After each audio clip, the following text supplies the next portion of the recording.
Hello, I'm Annette Young and welcome to the 51%, a show about women reshaping our world. Coming up, the journalism that turned the Me Too campaign into a global movement in fighting sexual harassment is awarded a prestigious Pulitzer Prize. Also, how doctors are failing women when it comes to diagnosis, all thanks to gender bias. We talk to journalist and author Maya Dusenbery about why the medical profession needs to take this into account.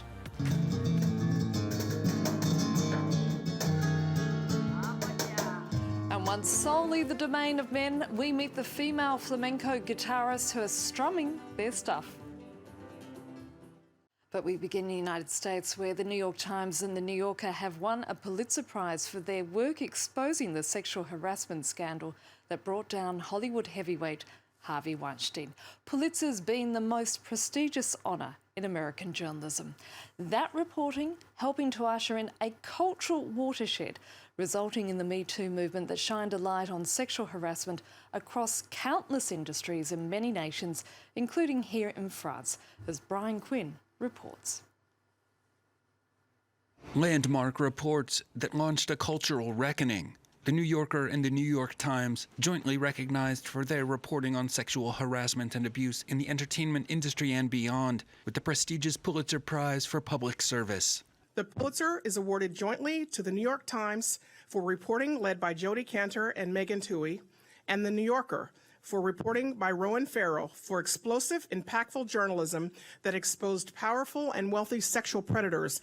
Those reports toppling the career of Hollywood heavyweight producer Harvey Weinstein, as actresses, employees, and journalists came forward to detail myriad accusations of abuse. Their courage helping to spark a movement under the hashtag #MeToo, as women around the world shared their experiences of harassment.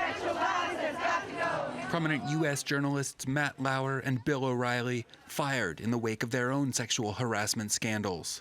Time magazine naming the women and men who've spoken out against such abuse as Person of the Year. In France, where sexual harassment frequently goes unaddressed, the tag Balance ton porc, expose your pig, started a national conversation. We couldn't talk about what happened to us. We didn't know. There was a feeling of shame and of guilt. And the hardest part is staying silent the whole time.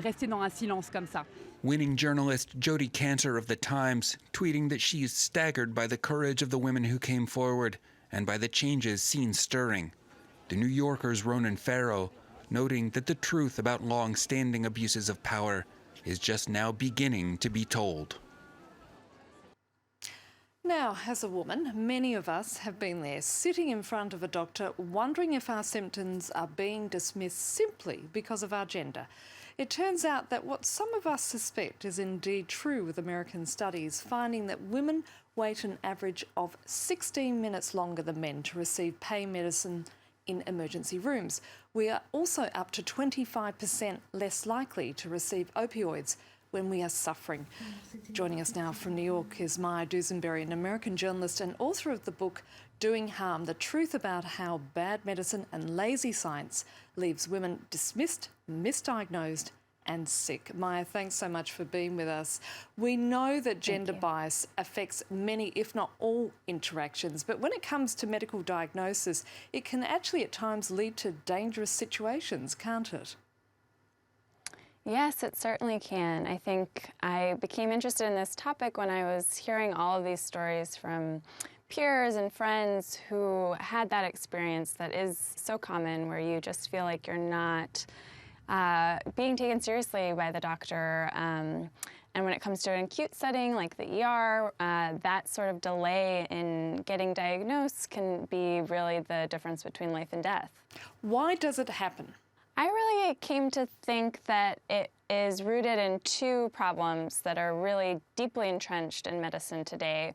One is that there's just a knowledge gap. So we just don't have as much information about women and their symptoms and the conditions that disproportionately affect them.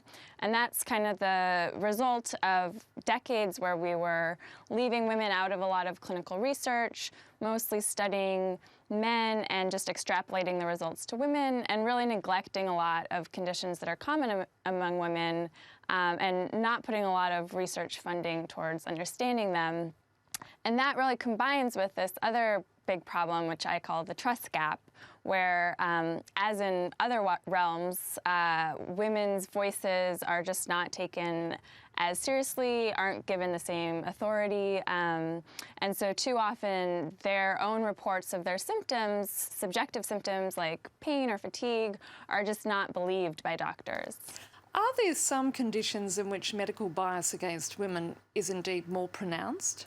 Heart disease is a good example where that became really stereotyped as a man's disease, largely because men tend to get it somewhat earlier than women. So women who have heart disease are really facing, you know, the effects of both that they go against that stereotype. So there's a kind of myth that younger women just can't get to the disease, even though it is the #1 killer of women in the U.S. And so much of that research that was done on it was done on men. So the fact that there are differences, which we now know that there really are, there are differences in symptoms and risk factors, and there's still not a lot of awareness about that. On the other hand, conditions that disproportionately affect women, I think, have kind of been relegated to the bottom of the research agenda entirely. So something like fibromyalgia or chronic fatigue syndrome, endometriosis, all of these things are just very poorly understood in general. Maya, if you are a patient and feeling already sick and vulnerable, how can you ensure that you are well and truly being heard, especially if you sense that your situation is indeed being dismissed?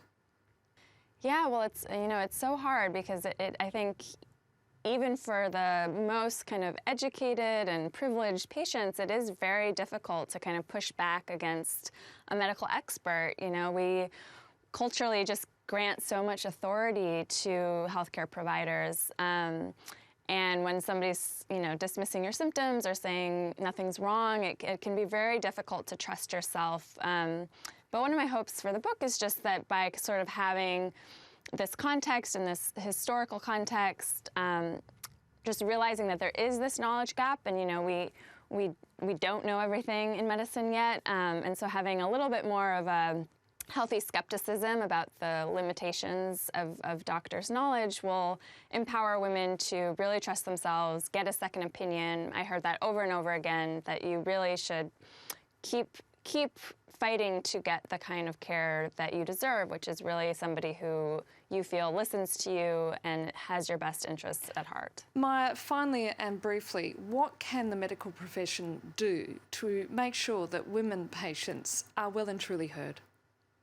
I think it really begins with listening to women and really embracing the words, I don't know, and not just kind of reaching to the stereotype that women are hysterical to kind of explain away their symptoms that are inexplicable, because I think that can really be the start of figuring out where those knowledge gaps are and starting to fill them, because what's happening now is that the stereotype has allowed these knowledge gaps to persist for so long.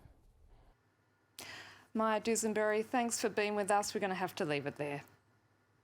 Thank you. And finally, nothing symbolises Spanish culture perhaps more than flamenco. It was once a very male-dominated world where women were normally confined to dancing or singing. But that's starting to change, with women beginning to make headway with the flamenco guitar. Known as tocadoras, our team on the ground went to meet some of them. El flamenco es una música muy densa, muy visceral. Las letras también, se llora, se ríe. Antonia is the most famous tocadora. Born in Andalusia, she knew from very young she wanted to play the flamenco guitar, and that wasn't exactly the done thing. The first obstacle was my family, and that was just the start of it. What did people say? No, that I shouldn't be doing this. I'm always being criticized for the way I look, for instance, because I don't wear makeup or dresses. I've got an openly queer image, but that's who I am, and it shouldn't be a problem. I'm a flamenco woman. I'm 100% flamenca. And the audience loves her. It's true that normally it's the women who dance, but the way she plays the guitar, her art, her finesse and her elegance, I've never seen anything like it. It's the first time I've seen a woman playing flamenco guitar, and I have to say she plays better than the men. Seville, one of the bastions of flamenco. A city that attracts the best artists from across Spain and from further afield. まずクラシックギターをやってたんですけど、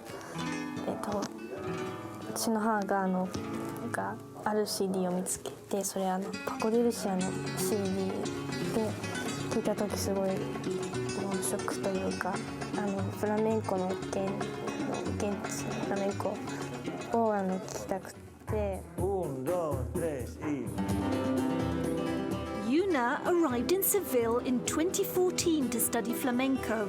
She's the only female guitarist at the Cristina Aaron Foundation, surrounded by 70 men.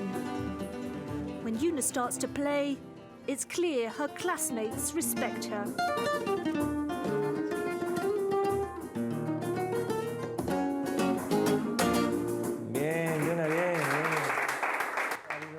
A few years ago, we had more female students, 2 or 3. I can't explain it, but the women are subtler and have more sensitivity. I think this girl is going to be a great flamenco guitarist. 仕事として働きたいです。楽しんで弾きたいですね。One of my favourite style of music's from one of my very favourite parts of the world. And that's it for now. You can connect with us via our Facebook page. That's France24.51%, or do send us a tweet at _51%. Thanks for your feedback so far. And yes, please do keep those story ideas coming in. So until our next show, bye for now.